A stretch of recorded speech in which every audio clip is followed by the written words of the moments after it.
بسم اللہ الرحمن الرحیم نحمدہ ونصلی علی رسولہ الکریم اما بعد 15 روزہ اسلامی عقائد کورس کے دوسرے حصے کا 11واں عنوان ہے معجزات و کرامات۔ معجزہ یا کرامت ایسے کام کو کہتے ہیں کہ انسان عام طور پر وہ کام کرنے سے عاجز ہو، انسان کے بس میں نہ ہو، انسان وہ کام عام حالات میں عام طور پر نہ کر سکتا ہو، انسانی طاقت سے وہ کام باہر ہو۔ ایسا کام اللہ تبارک و تعالی اگر کسی نبی کے ہاتھ پر ظاہر کر دیں تو اسے معجزہ کہتے ہیں، اور اگر کسی صحابی یا ولی کے ہاتھ پر ظاہر کر دیں تو اسے کرامت کہتے ہیں، اور اگر ایسا کام کسی اور کے ہاتھ پر ظاہر ہو، یعنی نہ تو وہ صحابی ہیں نہ وہ ولی ہے، ولی کا معنی صحیح العقیدہ نہیں ہے یا اس کے عمل سنت کے مطابق نہیں ہے، تو پھر اس کو کرامت نہیں کہتے، پھر وہ استدراج ہو سکتا ہے، پھر وہ جادو ہو سکتا ہے، پھر وہ اور شعبدہ بازی ہو سکتی ہے، لیکن وہ کرامت نہیں ہے۔ کرامت کے لیے یہ شرط ہے کہ وہ اس کا عقیدہ بھی صحیح ہو اور اس کے عمل بھی سنت کے مطابق ہوں، فرائض واجبات کو پورا کرنے والا ہو، حرام مکروہ چیزوں سے بچنے والا ہو۔ تو ایسا آدمی جو نیک ہو، صحیح العقیدہ ہو اور نیک ہو،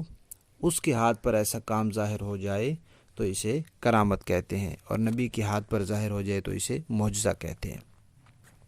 معجزہ ہو یا کرامت ہو، دونوں اصل میں تو اللہ تبارک و تعالی کے کام ہوتے ہیں، اللہ تعالی ہی کرتے ہیں اور اپنی قدرت سے خود ہی دکھاتے ہیں۔ اس لیے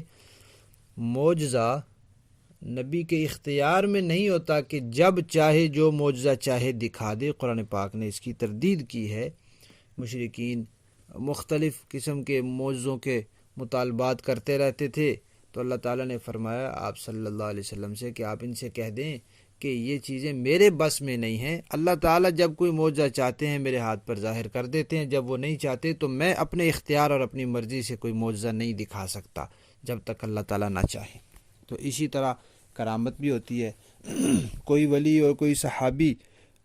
جب اللہ تعالیٰ چاہیں تو اس کے ہاتھ پر کوئی کرامت ظاہر کر دیں، اگر نہ چاہیں تو وہ خود اپنے اختیار اور اپنی مرضی سے جو کرامت جب چاہے دکھانا چاہے، ایسے نہیں ہو سکتا۔ یہ انسانی طاقت کے کام نہیں ہوتا، یہ اللہ تبارک و تعالیٰ کی قدرت ہوتی ہے، اللہ کا فعل ہوتا ہے، جب اللہ تعالیٰ چاہتے ہیں اس وقت کر دیتے ہیں۔ معجزات کا ذکر بھی قرآن پاک میں آیا ہے بہت زیادہ، اور کرامات کا ذکر بھی قرآن و سنت میں آیا ہے۔ قرآن پاک میں اللہ تعالیٰ سورہ ہود کی آیت 64 میں فرماتے ہیں ہذہ ناقۃ اللہ لکم آیہ۔ وہ جو اونٹنی تھی صالح علیہ السلام کی، اس کے بارے میں فرمایا کہ اب اس طرح کوئی انسان تو نہیں کر سکتا کہ پہاڑی پھٹے اور وہاں سے اونٹنی نکل آئے اور نکلتے ہی بچہ بھی جن دے۔ تو یہ ان کا معجزہ تھا، جو کیا تو اللہ تعالیٰ نے لیکن ایک نبی کے ہاتھ پر ظاہر کیا۔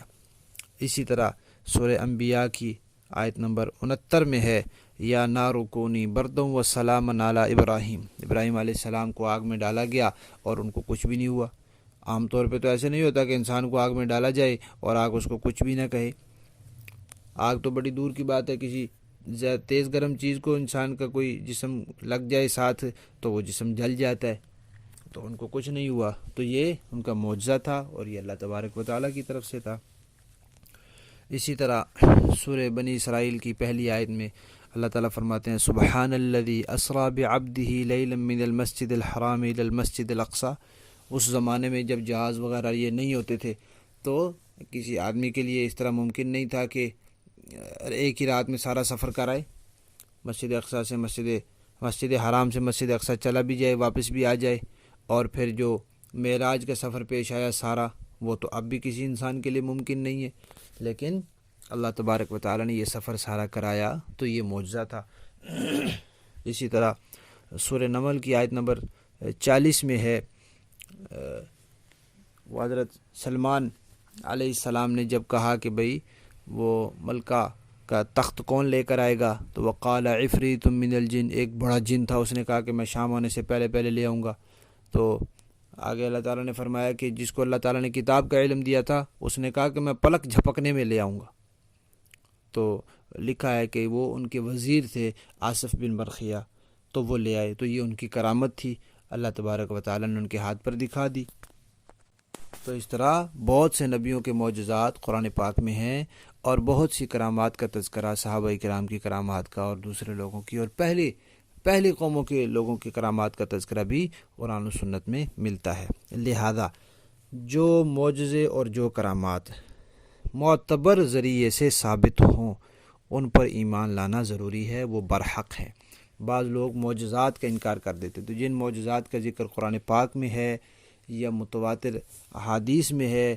تو ان کا انکار کرنا تو کفر ہے۔ جیسے معراج کا کوئی سرے سے انکار ہی کر دے کہ معراج ہے ہی نہیں، تو قرآن پاک میں اللہ تعالیٰ نے فرمایا ہے، اس سفر کا تذکرہ ہے، اب جو اس کا انکار کرے گا وہ مسلمان نہیں ہو سکتا۔